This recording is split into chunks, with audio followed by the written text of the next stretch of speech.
The spark of New Tomorrow movement gradually fanned the flames of a revolution, and the wise leader's tyranny was overthrown. It took years to dispose of the enormous bureaucratic machine, but in time, the people could finally sleep peacefully at night.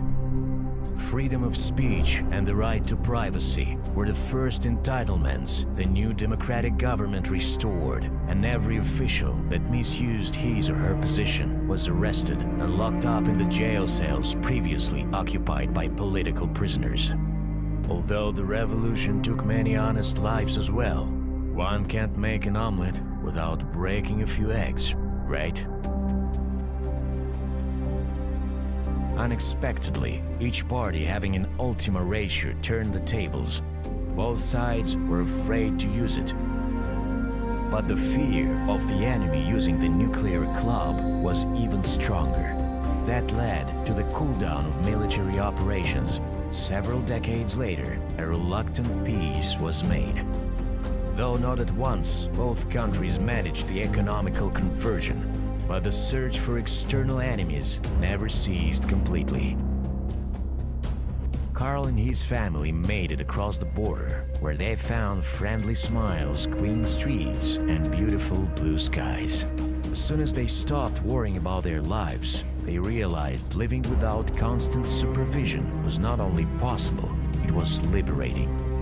Patrick graduated from the local college and became a successful architect, building gorgeous and comfortable houses. He could never bring himself to design an apartment building. Marta's health improved considerably in the warm climate, and her charming smile left no one untouched. Eventually, the family saved up enough to open a small cafe which Anna managed. Carl's experience in cataloging data and observing others came in handy too. He is now the best librarian in the country, and he never thinks of the broken people of Kruszwica 6. Well, almost never. Hey everybody, I'm Crow. I just wanted to do a quick little recap to show you, or to tell you all rather, how we got the ending.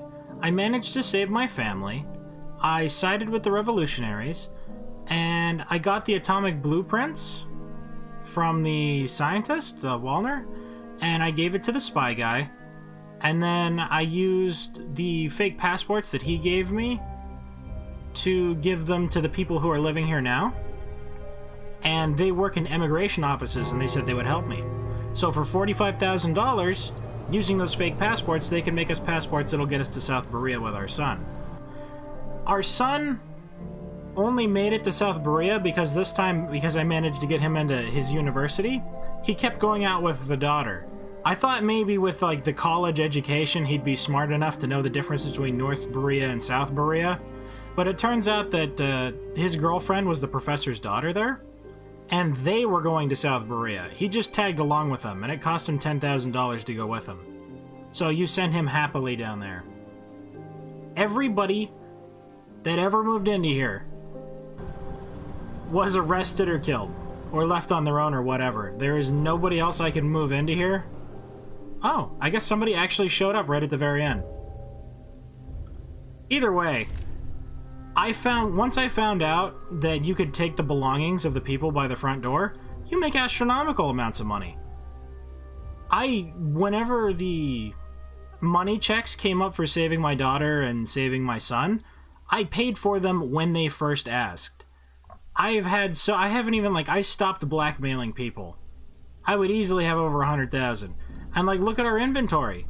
These are all illegal items that I could use to blackmail people. I didn't even have to, I bought the ties in the beginning and some apples, but I'm like, they give you so many contraband items, you could just keep alternating them and blackmailing people, because blackmailing is for each individual item, so you could drop each one of them in there and then blackmail each person for it. Especially even more so whenever there's two people living in the house, because if you put something in the house with two people, then you can blackmail both of them. So the money just cascaded, and once I got everything that I needed out of people and I profiled them, I just got them arrested. It was evil, but the country was saved, and so was my family. And honestly, that's what I wanted, so to hell with these people. Thank you guys very much for watching. I hope you liked it. Later, everybody.